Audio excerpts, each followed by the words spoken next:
Guys, आपने road पे चलने वाली गाड़ियों जैसे कि बाइक, कार, ट्रक, इन पे हॉर्न लगा देखा होगा, लेकिन क्या यही हॉर्न एरोप्लेन में भी लगा होता है? और अगर लगा होता है तो ये किस काम आता है? चलिए मैं आपको बताता हूं।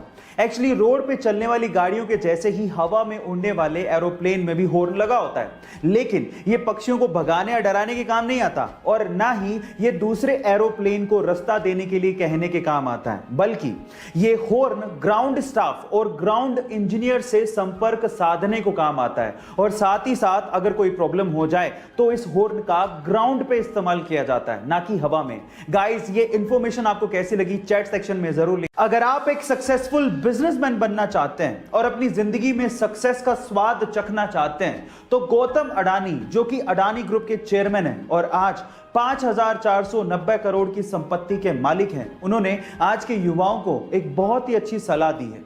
गौतम अडानी ये कहते हैं कि जुए में जीतने का सिर्फ एक ही तरीका है, उसे जल्द से जल्द छोड़ दो और वहां से बाहर निकल जाओ।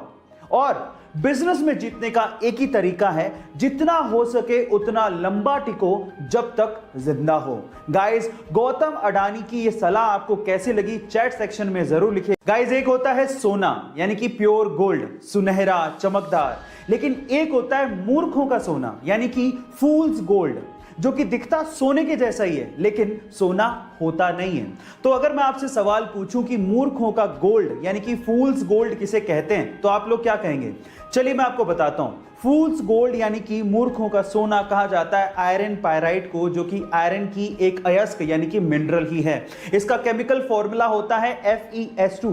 अब ये सोने के जैसा चमकता है लेकिन सोना होता नहीं है, इसलिए कहते हैं ना कि हर चमकती चीज सोना नहीं होती। गाइस, ये इंफॉर्मेशन आपको कैसी लगी चैट सेक्शन में जरूर लिखिएगा। और देश के लिए खेलने का या देश के लिए काम करने का मौका हर किसी को नहीं मिलता, और जिसको मिलता है वो बहुत ही किस्मत वाला होता है। और मौका मिलने के बाद इसे कैसे शिद्दत से निभाया जाता है, ये आप महेंद्र सिंह धोनी से भी सीख सकते हैं। ये बात है सन 2015 के वर्ल्ड कप की, जब इंडियन टीम ऑस्ट्रेलिया के साथ वार्म अप मैच खेल रही थी।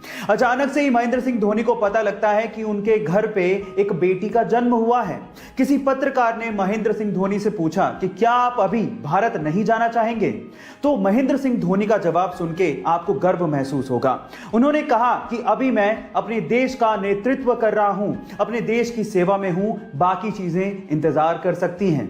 गाइस, है ना ये इंटरेस्टिंग बात? महेंद्र सिंह धोनी के इस जवाब के लिए एक लाइक तो बनता है। मोबाइल से जब हम लोग पिक्चर्स क्लिक करते हैं तो उसमें बाय डिफॉल्ट एक शटर साउंड आता है। अब इंडियन मार्केट में बिकने वाले मोबाइल्स में तो हम लोग शटर साउंड को ऑफ कर सकते हैं, लेकिन जापानीज मार्केट में बिकने वाले मोबाइल्स में ऐसा कोई ऑप्शन होता ही नहीं है। उसके पीछे का रीजन ये है कि सन 1998 में जब पहली बार जापान में कैमरा मोबाइल को इंट्रोड्यूस किया गया तो उसके अच्छे इस्तेमाल के साथ साथ उसके बुरे इस्तेमाल भी शुरू हो गए। भीड़ भाड़ वाले इलाकों में लड़कियों की छिप छिप कर फोटोज खींचनी शुरू हो गई और वो वायरल होना शुरू हो गई। अब इसी से निजात पाने के लिए और अपनी जापानीज सभ्यता को बचाने के लिए वहां की कंपनीज ने डिसाइड किया कि कैमरा एक्टिविटी के साथ साथ कोई ना कोई साउंड जरूर होना चाहिए, और तब से लेके आज तक वो लोग इसे फॉलो करते हैं। वहां पर कोई भी मोबाइल बिकता है तो उसमें कैमरा के साथ शटर साउंड होता ही है और उसे ऑफ करने का कोई ऑप्शन ही नहीं होता। है ना ये इंटरेस्टिंग फैक्ट? क्या आपको इसके पहले तक ये फैक्ट पता था? और अगर नहीं पता था तो चैट सेक्शन में लिखना मत भूलिएगा। अगर मैं आपसे सवाल पूछूं कि दुनिया का सबसे बड़ा टेंपल यानी कि मंदिर कहां पे है, तो आप लोग क्या जवाब देंगे? मे बी आप में से कई लोग इंडिया के बारे में सोच रहे होंगे, लेकिन एक्चुअली दुनिया का सबसे बड़ा मंदिर इंडिया में नहीं है, वो है कंबोडिया में, जिसका नाम है अंगकोर वाट। अच्छा, दूसरा सबसे बड़ा मंदिर कहां पर है? अगर आप अभी भी इंडिया सोच रहे हैं तो अभी भी आप लोग गलत हैं, क्योंकि दूसरा सबसे बड़ा मंदिर नॉर्थ अमेरिका के न्यू जर्सी में है, जिसका नाम है स्वामी नारायण अक्षरधाम। हाँ, तीसरा सबसे बड़ा मंदिर जरूर इंडिया के तिरुचिरापल्ली में है। अब इसके बारे में डिटेल मेरी इंस्टाग्राम प्रोफाइल की स्टोरी में आपको मिल जाएगी। ऐसे ही इंटरेस्टिंग फैक्ट जानने के लिए यूट्यूब पे हमारे चैनल को सब्सक्राइब कर लीजिए, और अगर आप इंस्टाग्राम पे देख रहे हैं तो मुझे फॉलो करना मत भूलिए। मिलते हैं अगली वीडियो में।